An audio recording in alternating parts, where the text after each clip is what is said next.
한적한 마을 끝자락에 집이 하나 있습니다.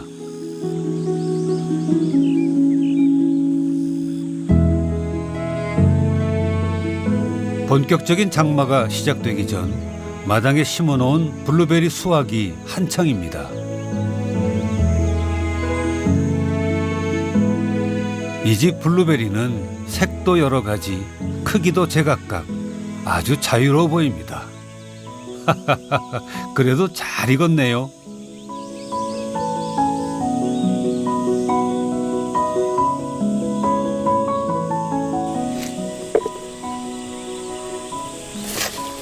밭주인 정주아 씨는 한 번에 따지 않습니다. 한 알 한 알 터질세라 손놀림이 조심스럽습니다. 초반에는 큰알과 작은알을 구분해서 따요. 큰알을 큰알대로 먼저 따고 나중에 이제 작은알 딸 때는 작은알끼리. 그래야 분류할 때 또 조금 편하니까. 100그루가 넘는 블루베리 밭은 아내 이선혜 씨와 둘이서 갖고 왔습니다. 아내 역시 조심조심 노련해 보이진 않네요. 근데 이게 한 나무에서도 이 열매가 많은데 어떤 송이는 빨리 익고 어떤 송이의 것은 늦게까지 안 익는 수도 있고 한 송이에서도 빨리 익는 그 열매가 있어요. 그 참 우리가 사람도 형제간에 다 다르잖아요. 그러니까 한 송이를 형제로 본다면 이 형제에서도 익는 속도가 다르고 맛도 조금 다르고 참 신비로운 것 같아요. 그래서 이게 딸 때 약간의 시간차를 둘 수 있는 게 그런 의미에서는 좋아요. 몽땅 한꺼번에 따는 게 아니라 익은 거를 골라서 따니까.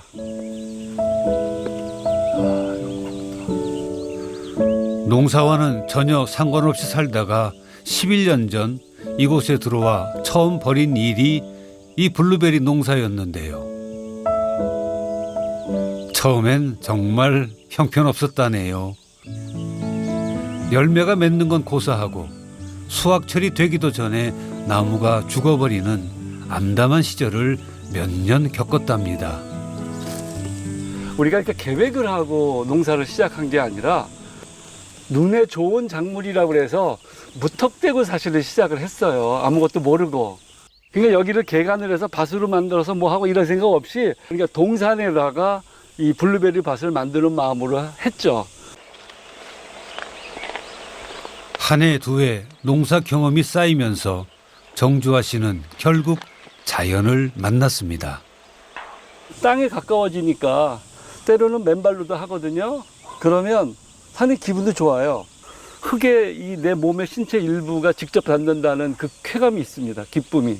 게다가 시야가 멀잖아요. 초록의 시야를 우리 눈이 저렇게 먼 곳을 볼 수 있는 경우가 사실 도심에서는 별로 없죠. 아파트가 아무리 커도 뭐 우리 나이에 보통 뭐 잘 사는 사람들 뭐 60평 살고 60평이 굉장한 거겠지만 죄송하지만 요만큼 아니에요. 이 시골에서 이 땅으로 하자면. 그러니까 시선을 멀리 두고 그리고 그 초록의 그 광선을 온몸으로 받아들이는 그거, 그리고 이 땅을 접하는 기꺼운 마음.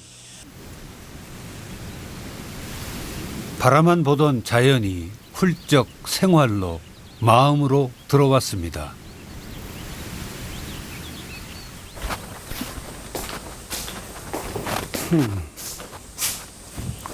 정주아 씨의 원래 직업은 사진작가입니다.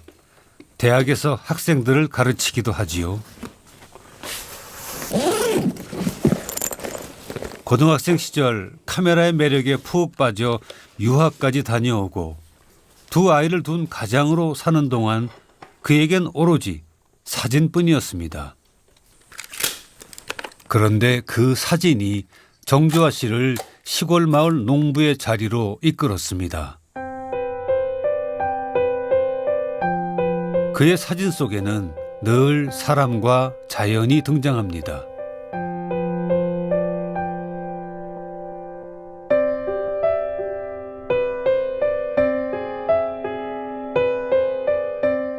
이 사진들은 보통 사진과 좀 다른데요. 분명한 메시지를 담기 위해서 바다나 소 같은 대상을 깊이 탐구하고 살펴보는 과정을 거치게 되지요. 그런데요. 벼만 찍다가 이제 땅의 소리라고 하는 구체적인 생각을 하게 되고 작물들 찍고 그러다가 농부를 찍게 됐죠. 어떤 땅의 그 기운을 사람에게 전달해서 그 사람의 목숨을 연장할 수 있도록 해주는 그것을 관장하는 것이 농부구나. 벼와 농부를 지켜보다 만난 게 땅입니다. 돋보기를 제껴서 눈을 바싹 떼고 이렇게 찍는데 그러려면 내가 몸을 움직이고 무릎을 꿇고 땅에 이렇게 가야 돼요. 마치 그 경배를 드리듯한 계속 내가 그 작물들을 보고 있는 거죠. 농부의 의미 또 농부의 역할 이런 거를 좀 깊이 하게 되면서 좀 더 자연을 좀 깊이 들여다보려는 혹은 좀 더 자연을 더 공부하려는 그런 생각이 이렇게 들었던 것 같아요. 그때부터 도시를 떠나 자연 속에서 살고 싶다는 꿈을 갖게 됐습니다. 그리고 그 꿈을 이루게 됐을 때 그는 땅의 소리를 전달하는 멋진 농부가 돼보자 작정했답니다.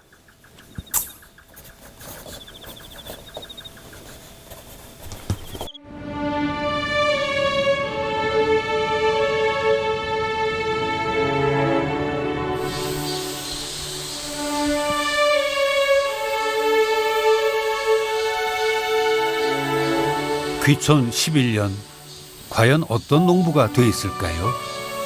이거 뭐 풀약돼서 이렇게 이웃집 어르신께 들깨 모종을 얻으러 왔습니다. 네. 거기다 뽑아요. 이분은 정주아 씨 농사 선생님이라네요. 여기다 뽑아준다고. 농사는 사실 많이 보고 많이 알아야 하는데 처음 들어왔을 때 완전 초보였죠. 이제 우리가 사는 꼴을 보고 얼마나 한심했겠어요. 시골 삶에 전혀 모르는 두 사람이 와서 살았으니까. 근데 우리가 나름대로 열심히 했거든요. 그러니까 그거를 좀 가엽게 생각하셨던 것 같아요. 그래서 와가지고 코치도 해주시고 그다음에 우리가 워낙 이제 뭐 아무것도 없잖아요. 모종 키울지도 모르고 하니까. 그러니까 이렇게 이제 모종 좀 많이 하신 거 남는 거 있으면 나눠주기도 하시고 얼마나 끓고 뭐 조금 주시면 돼요. 이렇게 아직 학생들을 가르치기 때문에 농사를 크게 벌일 수 없는데요. 가만 있어봐. 텃밭에 부부가 먹을 것들을 심고 가꾸는 정도랍니다. 하지만 뭐 하나 대충 넘기는 법은 없습니다. 이거 씨 뿌린 거 언제쯤 뿌리셨어요? 7월 초 아니 요한 15일경에 6월 15일경에. 그러니까 이제 2달 자란 거네. 2달. 그러죠. 이거 아니지. 6월 15일이면 한 달 자랐구나. 그런데 응. 이게 올해 비가 많이 왔잖아요. 그러니까 비가 그 이게 중간에 조금씩 왔죠. 이거요. 응. 뭐 2개씩 심지 마시고 응. 이만큼씩 심어. 여러 개씩? 나중에 솎아주지 않아도 돼요? 어디로 솎아줘 얘를. 커졌으니까. 아이고 그리고 응. 얘는 키가 커버렸잖아요. 그렇지. 우에를 잘라줘야지. 모종에 대해 관심도 많고 거기만 칠 거예요. 너무 늦어버렸잖아. 가지만 칠 거예요. 가지만. 키우는 방법도 궁금하고 빈 밭에다 심어야지. 질문이 쏟아집니다. 짐 옆에 지금 지난번 양파하고 마늘 추수한 데 있어요. 했는데 거기다가 심을 계획이에요. 열심히 하지. 열심히 하는데 그래도 이제 힘만 들지 뭐. 이 아까에다 물을 좀 부어요. 지금 배움은 좀 느리지만 성실한 학생인 건 분명한 것 같습니다. 뿌리 젖으라고? 이렇게 이거 좋네요. 모르는 건 물어봐야 하고요.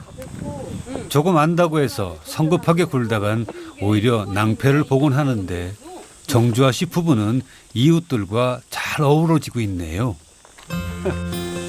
항상 너무 먼저 배려하더라고. 다른 사람들이 남 먼저 배려하는 게 쉽질 않아요.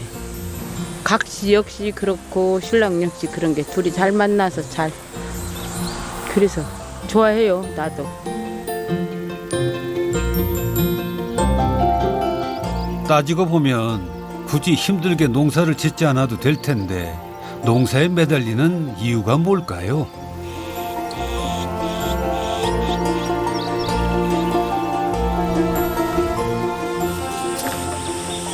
말끔하게 정리해 놓은 밭에 이제 올해 두 번째 작물 들깨를 심습니다.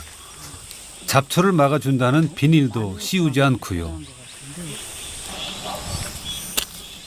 오랫동안 농약을 치지 않은 밭입니다. 아이고, 지렁이 봐라. 서네.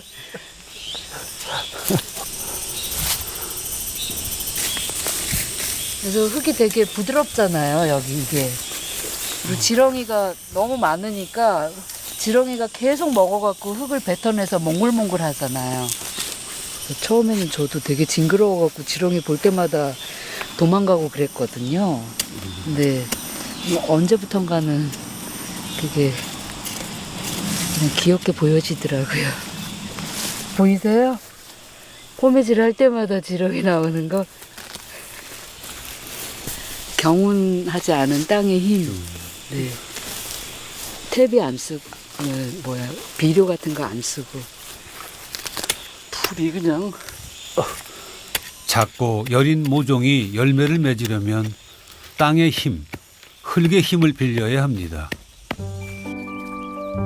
농부의 땀과 정성은 조금 더 크게, 조금 더 많이 자라는데 도움을 주는 것일 뿐 생명을 좌지우지할 수는 없는 것이지요. 그래서 늘 겸손해집니다. 그 땅하고 할 때는 촉각도 좋지만 후각이 그 여러 가지 향이 나요. 그러니까 흙냄새를 향이라고 해도 되는지 그건 잘 모르겠지만 어쨌든 우리 생각에 그런 흙내음이 살짝 올라오고, 그리고 사실 이거는 이제 기도하는 마음으로, 이게 무슨 뜻이냐면 잘 자라갖고 내가 소출을 또 해야 되잖아요. 그래서 잘 자라면 좋겠다, 그런 뭐랄까 기원하는 마음이 들어서 그런지 이 모든 거 이런 게 다 좋아 보이죠. 다 이게 도와주는 것 같고. 수확을 늘릴 방법은 여러 가지가 있습니다. 하지만 그는 많이 얻으려 하지 않습니다. 자연이 허락하는 것에 만족하려 합니다. 여기다 인공적인 어떤 힘을 가하면 가할수록 그것이 다시 우리에게 돌아온다는 것이 너무나 명확하니까 자연스럽게 작물을 키우고 그 작물에 의지해서 또 우리가 자연스러운 삶을 영위하는 거가 필요하다 싶어서 조금씩 배워나가고 있죠.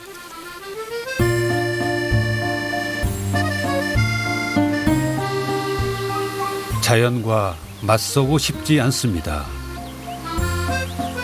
자연과 같은 편이 되고 싶습니다.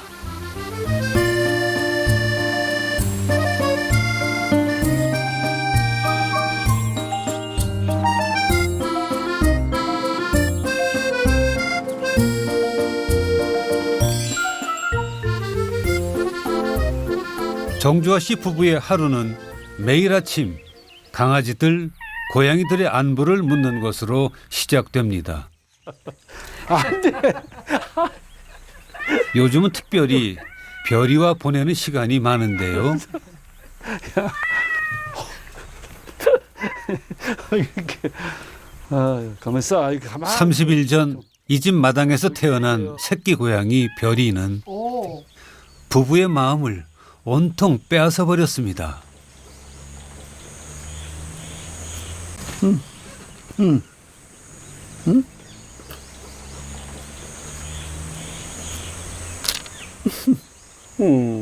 눈 꼼뽀.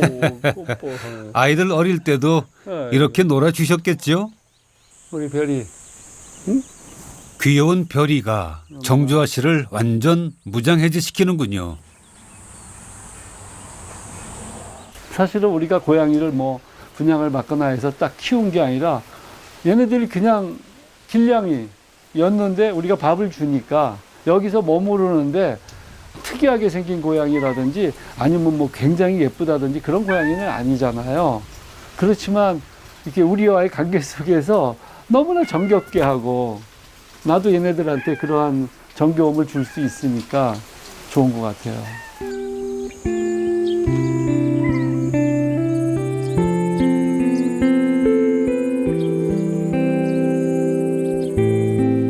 하나 둘 자연이 보내준 가족이 늘어날 때마다 그저 감사합니다. 이 집 마당이 살만하다는 뜻이니까요. 부자가 된 것 같습니다.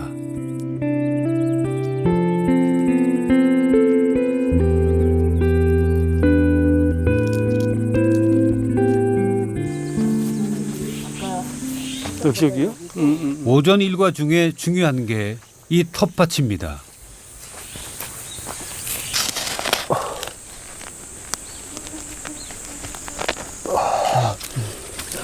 정말 더덕이군요. 옆에도 더덕이네.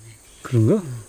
밭에서 우리가 이것저것 심어놓은 게 많이 있으니까 밭에 이제 어느 정도 자란 것들 또 몇 년 된 것도 있어요. 이런 지금 더덕은 최소한 4, 5년 된 거. 넘었으면 넘었을. 오늘 뭐 해먹겠다 싶으면 이제 생각했다가 가서 캐기도 하고.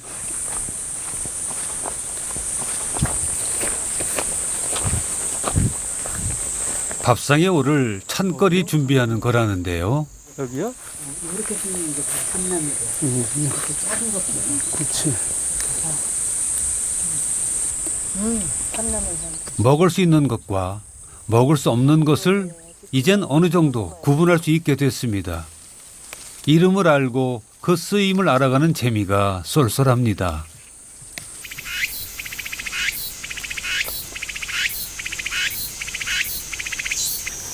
그 샐러드에다가 좀 넣으면 향긋하거든요. 근데 이게 어린애들이 계속 나오잖아요. 영장? 아니요. 얘는 이건 아니라? 아, 이 토마토도 언제 있냐? 아, 이쪽에 거의 많다.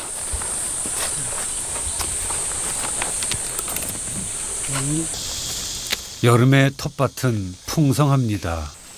호주머니 걱정하지 않아도 되니 먹고 싶은 만큼 필요한 만큼 다 가져도 됩니다. 텃밭에 오면 늘 커다란 선물 세트를 받은 것 같습니다. 사실 이렇게 집에서 키우기 예쁘지가 않아요. 우리가 마트나 뭐 이런 데서 보면 상당히 피망도 그렇고 오이 뭐 이런 것도 대단히 예쁘잖아요. 컬러도 그렇고.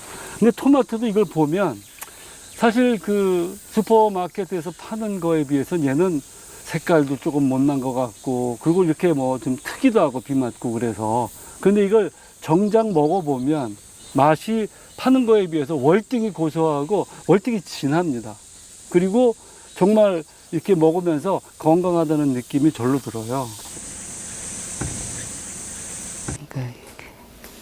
자, 이렇게 함께 일하고 함께 수확하고 함께 준비하는 시간입니다.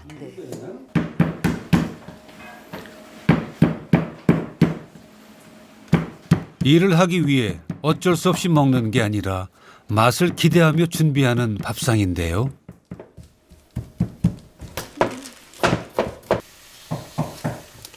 아, 이 토마토는 어떻게 요리할 건가요? 토마토 수프 하는데요. 그 여름철에 저희가 매일 아침 해먹는 간단한 스프예요. 그냥 토마토만 끓여가지고 먹는 건데 재료가 좋으면 어떻게 만들어도 맛있다고들 하지요.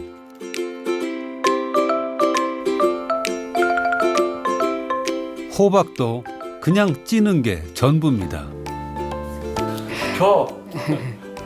먹고 싶다. 한번 어떤 밥상이 차려질지 점점 더 궁금해집니다. 그냥 나가가지고 있는 것 같다 하는 거기 때문에 그 기존에 정형화된 레시피가 없이 그냥 아무거나 섞어갖고 그날 나가서 있는 거. 오늘은 마당에 한 상을 차렸습니다.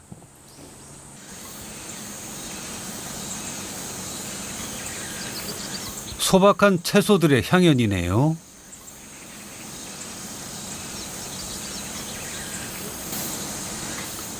상쾌한 공기와 맛있는 음식, 언젠가 한 번쯤 그려보던 여유 있고 평온한 일상을 부부는 매일 맞이합니다.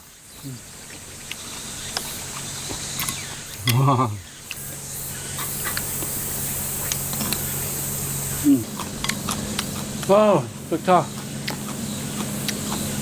물론 실내에서도 얼마든지 편히 밥을 먹을 수 있지만 직접 이거를 코로 이 숨 냄새가 오잖아요. 이 냄새, 그 음식의 냄새, 그리고 이 시각, 시선, 그리고 이 부는 바람에 의해서 지금 이쪽으로 살짝 시원한 바람이 스치고 지나가거든요.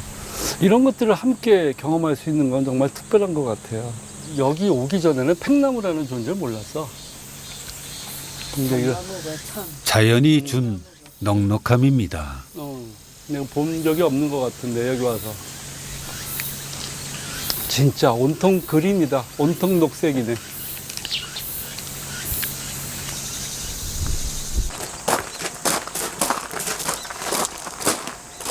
농사는 촌각을 다투는 급한 일은 별로 없지만 때를 놓치면 안 되는 일들이 많죠.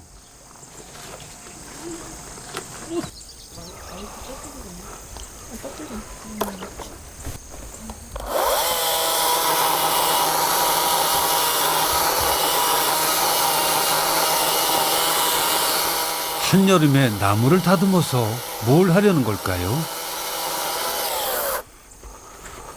저희가 화목을 보일날 때니까 그걸 위해서 이 참나무를 구입해 놓은 건데요. 이 참나무를 이용해서 표고버섯을 키워보려고 지금 적당한 나무 고르고 있는 중입니다. 나무를 적당한 크기로 자르고 구멍을 뚫어 표고버섯 종균을 심습니다. 2년 전에 처음 해보고 올해 2번째. 책도 보고 이웃들에게 물어물어 해봤는데 사실 첫 작품은 엉망이었답니다.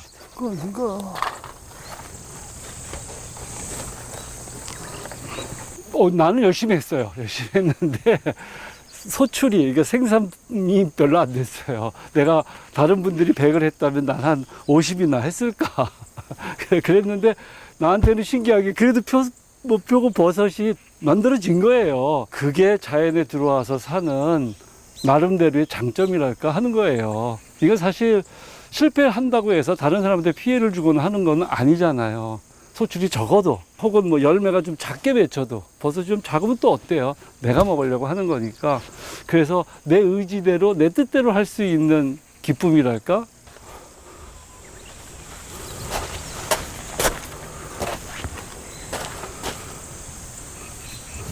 수확이 적으면 제일 속상한 게 농부인데요.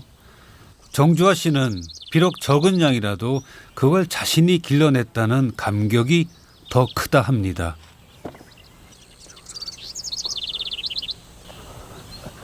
나의 판단, 나의 노력이 인정받는 순간, 내가 나에게 수고했다 다독일 때 그 뿌듯함은 최고의 경험입니다. 더욱이 그게 내가 먹을 것들, 나의 건강을 지켜주는 것들이라 더 기쁘고 즐겁다 합니다. 이거는 생명을 다루는 문제잖아요. 의사가 우리의 목숨을 다루는 아주 중요한 분들이지만 더 근원적인 의미의 생명을 다루는 것이 사실 농부인데, 웬만한 농사는 또 어느 한 해가 조금 도는 벌이가 돼도 어느 때는 막 또 쫄딱 망하기도 하고 막 그러잖아요. 근데 농사 짓는 이 행위 자체는 너무 행복하죠. 아내 이선혜 씨는 오늘 중요한 작업을 앞두고 있습니다. 씨 뿌리는 날입니다. 호미질 하나도 정성을 기울입니다. 시작이 좋아야 끝도 좋다 하지요. 밭이 좋아야 열매도 좋다고 하고요. 예전에 그냥 흘러듣곤 했는데 농사를 짓고 보니 저절로 고개가 끄덕여지고 힘을 쏟게 됩니다.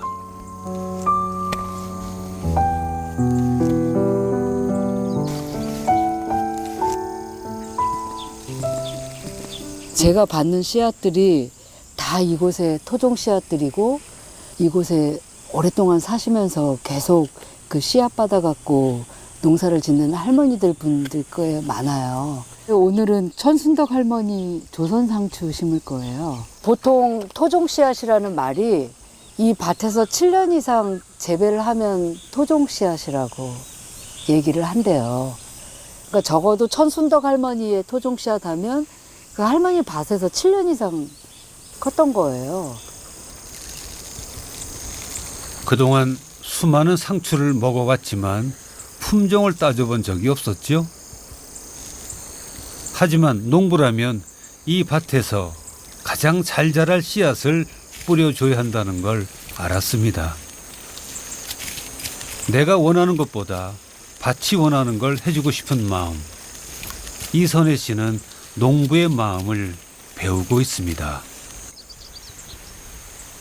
제가 이걸 최근에 느낀 건데 엄청나게 그 일을 하면서 피곤한데 일하다가 고개를 들고 이렇게 사는 것도 괜찮은 것 같다. 이게 정말 진심으로 다가오는 거예요.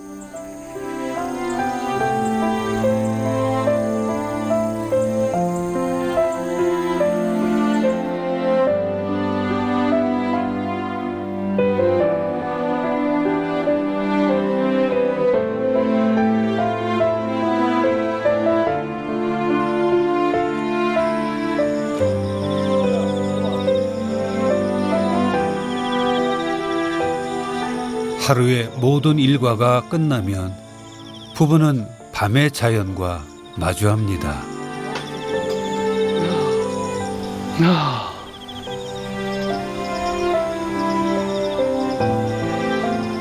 생각도 말도 아무것도 하지 않아도 되는 시간.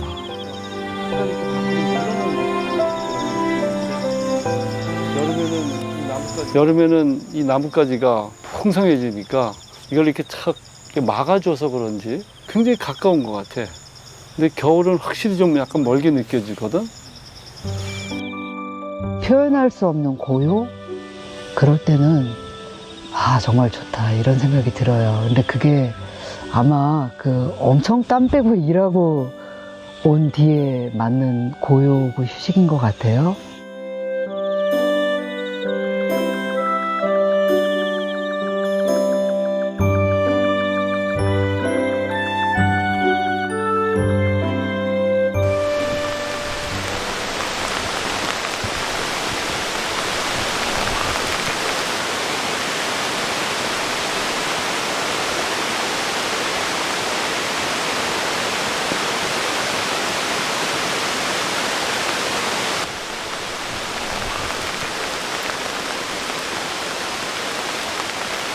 아침부터 비가 내리자 자연도 마당의 식구들도 가만가만 가라앉았습니다.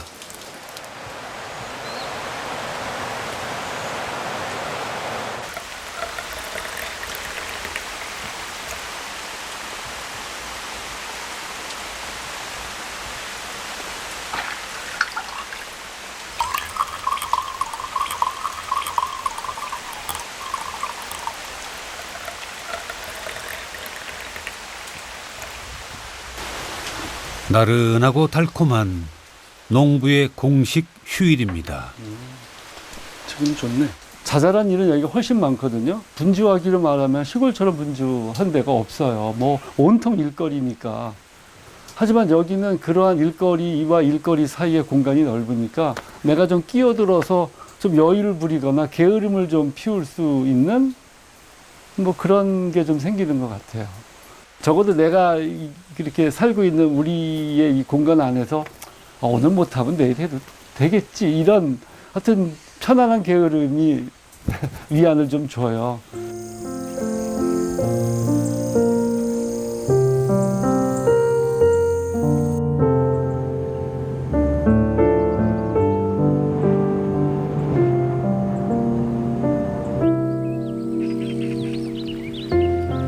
우리는 늘 무엇을 먹을까, 무엇을 입을까 고민하면서도 사는 곳 주변에 대해선 깊이 생각하지 못하지요. 정주아 씨가 카메라를 들고 동네 산 밑에 나왔습니다. 농사가 바빠 미뤄두었던 작업을 해볼 생각입니다. 오케이. 우리 마을에서 상당히 상징적인 바위예요. 여기를 마진바위라고 하거든요. 뜻은 이 두 바위가 이렇게 마주보고 있다고 그래서 옛부터 이렇게 마진바위라고 불렀대요. 이게 마진바위입니다. 산 입구에 서 있는데요. 마치 산을 지키는 수문장같이 위풍당당하고 강직한 모습이죠.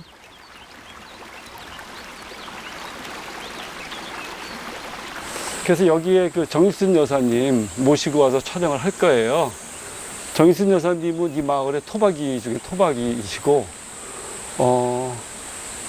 내가 봤을 때 이 마을의 어떤 중심이 되시는 우뚝한 그런 어르신이거든요. 그래서 그분 포트레이트를 한번 찍어보려고 예전부터 제가 호시탐탐 노리고 있었던 일입니다. 여기에 이따가 이제 이 자연과 이 자연에서 살아온 사람, 이들은 오랜 시간 서로를 지켜보고 서로의 이야기를 알고 있을 텐데요. 그들이 전하는 메시지를 사진에 담아 보려는 겁니다. 재영이가 할머니 좀 도와드려. 아까 너가 앉아서 특별한 사진을 찍는다 하니 정장까지 갖춰 입고 오셨네요. 그렇지, 예, 그쪽에. 예. 옛날 과거를 좀 뭐 이렇게 기억하고. 자, 하나, 둘. 한 번만 더 테스트하겠습니다. 어르신의 삶을 예술 작품으로 만드는 작업이다 보니 어려울 수밖에요. 밤나무가 내주 있고 조그마한 밭이 하나 있었어. 그래서 그 밭을 갖고 먹느라고 가끔 가서 그 밭도 메고 가꾼이라고 가끔 여기를 올라다녔는데, 나는 오토바이 타고 다니면서도 우리 딸 싫고 우리 저 막둥이 딸 싫고 여기 노래 부르면서 많이 다녔어.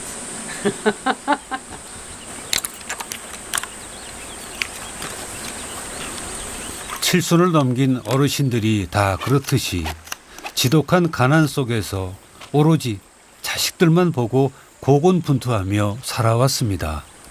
하나, 여길 봐주세요. 렌즈를. 하나, 둘. 그런데 아무리 힘들어도 자연을 다른 곳과 바꿀 생각은 안 해봤답니다. 정주아 씨는 그 우직함을 표현해 보고 싶습니다.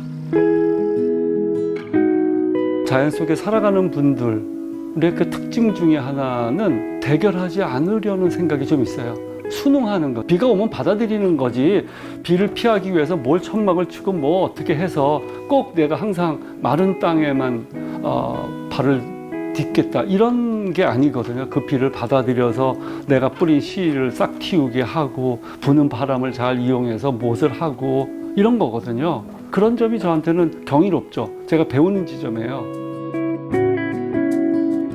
긴 세월을 이기고 여전히 당당한 마진바위와 평생 묵묵히 농사를 지으며 자연과 어우러져 살아온 모습이 닮아 있습니다.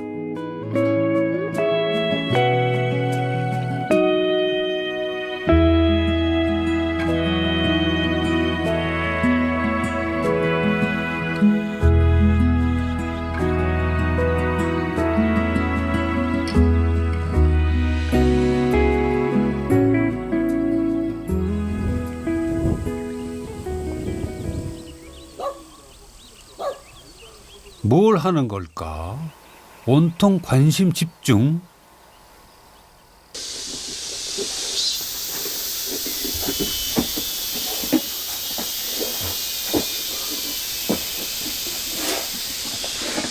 장화를 왜 저렇게 꼼꼼하게 다루는 걸까요? 시골에서는 장화를 신을 때 뒤집어서 털라고 하더라고요. 그래서 왜냐고 물어봤더니 여기 오래된 어르신들이 가끔 장화에 진해가 들어가 있을 수 있대요. 그래서 나도 항상 장화 신을 때는 한번 뒤집어서 먼지나 이런 낙엽 같은 거 들어가서 터는 게 아니라 진해 들어갈까 봐 그렇게 터는 겁니다. 안녕하세요. 아는 것이 힘이다.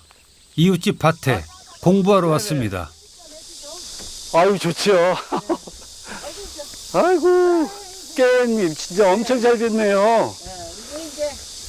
며칠 전에 심은 들깨 그대로 둬야 할지 잘 자라게 할 방법은 없는지 또 배우러 온 거죠. 한번 잘랐죠. 그러면 이 선이 두 개가 나와. 그러면 이게 일로 못 가니까 양쪽으로 예, 퍼진다. 양쪽으로 퍼져. 예. 네 개가 번지는 거예요. 아, 그래서 이게 풍성해지는 거구나. 그래서 나중에 이제 이게 여기에서 또 나면서 꽃이 열매가 피는 거예요. 9월 달에. 꽃이 피기 그러면 그걸 시작하면서 털어갖고 이제 10월 달에 이제 터는 거지. 깨를 수확하는 거죠. 배우어야 하는 환경이 자연에서는 많이 주어져요. 배우지 않으면 안 되니까. 우리가 의외로 모르는 게 너무 많아요. 정말. 또 자연은 신비로움이 너무 많고 자연은 정말 스스로 해야 되는 것이 너무 많으니까.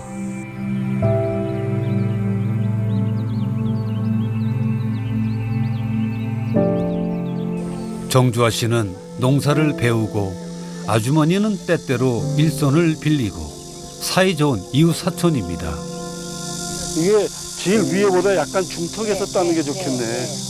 너무 연해도 향이 좀 덜해. 여기 들어와서 이렇게 산 지가 저도 30년 농사 짓고 살면서 제가 제일 지키고자 했던 게 이렇게 자연 환경 이런 거였는데 그게 잘 정말 이렇게 많이 아시고 도와주시고 적극적으로 해주시니까 그래서 우리 동네에서는 꼭 필요한 분이죠. 이 자연 풍광, 자연 생태가 거의 원시림에 가까워요. 뭐 보시면 아시겠지만 그동안은 사람 손이 닿은 게 별로 없었어요. 그 말은 우리나라 경제, 그 고속 경제 성장을 하면서 이곳이 낙후됐다는 말로도 표현할 수 있겠지만 어떤 이유에서든지 여기가 굉장히 단지 아름다운 게 아니라 생태적으로도 굉장히 깨끗하고 맑고 청정하고 마을 주변은 워낙 깨끗해서 꼬리명주나비 천국이었답니다. 그런데 요즘은 잘 보이질 않네요.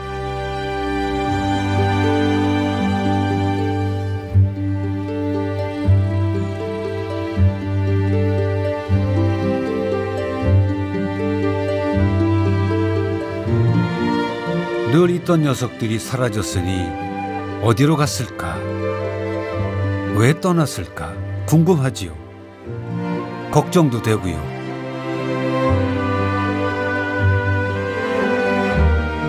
만경강 아래쪽 이웃 동네로 내려왔습니다.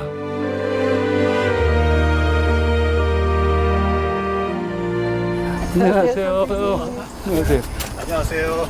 이 부근에서 꼬리명주 나비를 봤다는 분을 만났습니다. 반갑습니다. 여전히 멋지시고. 고맙습니다. 예. 지금도 여기 있답니다. 여기 보이시나요? 여기. 앉아 있어. 여기.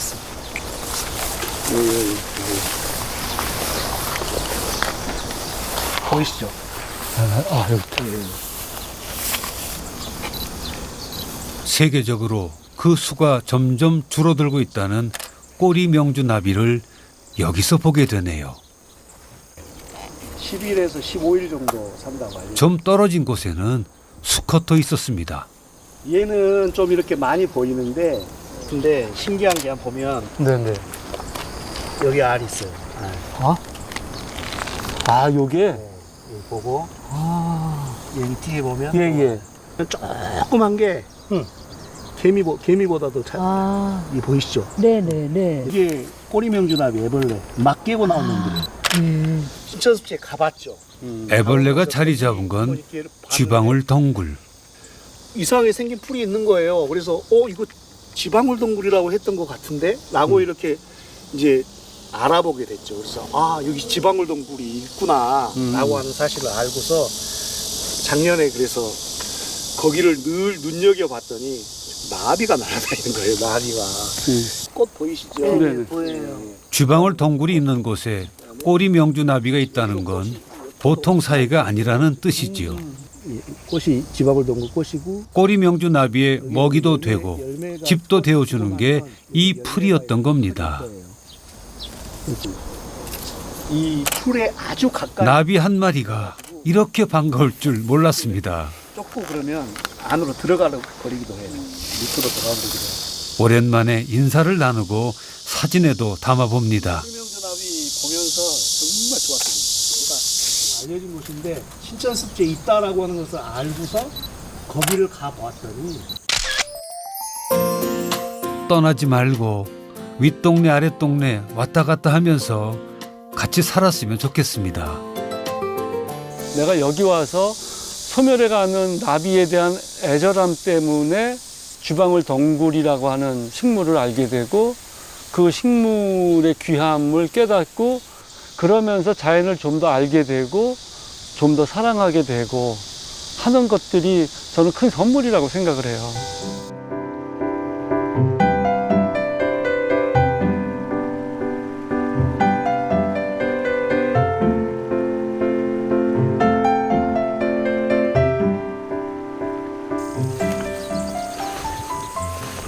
결국 정주화 씨는 마당에 쥐방울 덩굴을 심기로 작정했습니다.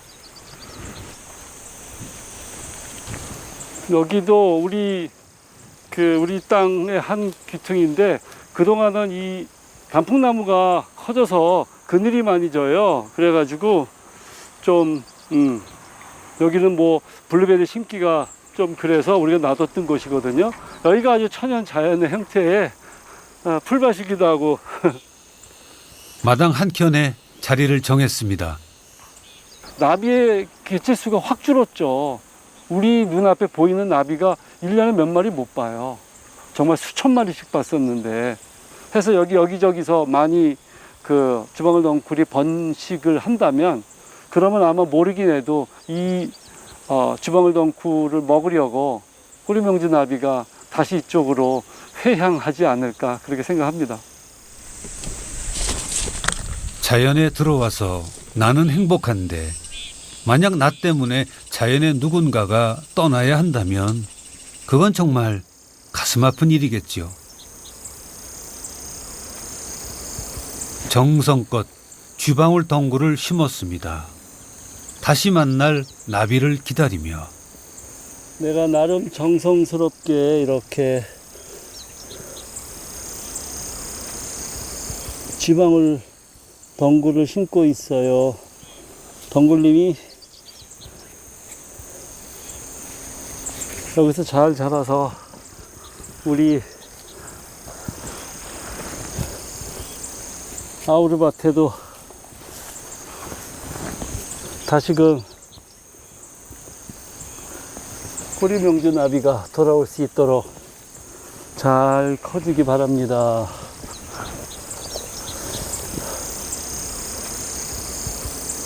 진심을 다해 기원해 봅니다.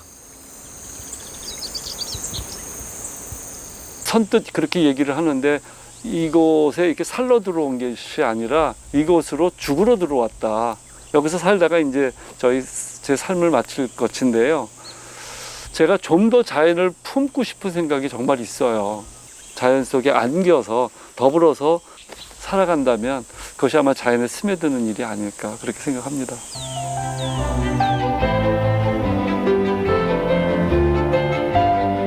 살아보니 비로소 알게 됩니다.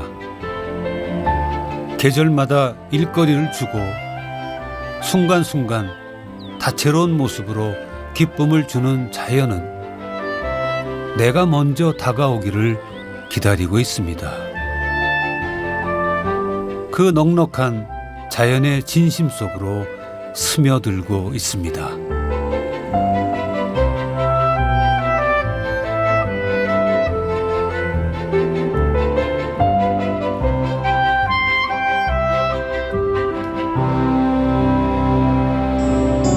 KBS KBS KBS 한국방송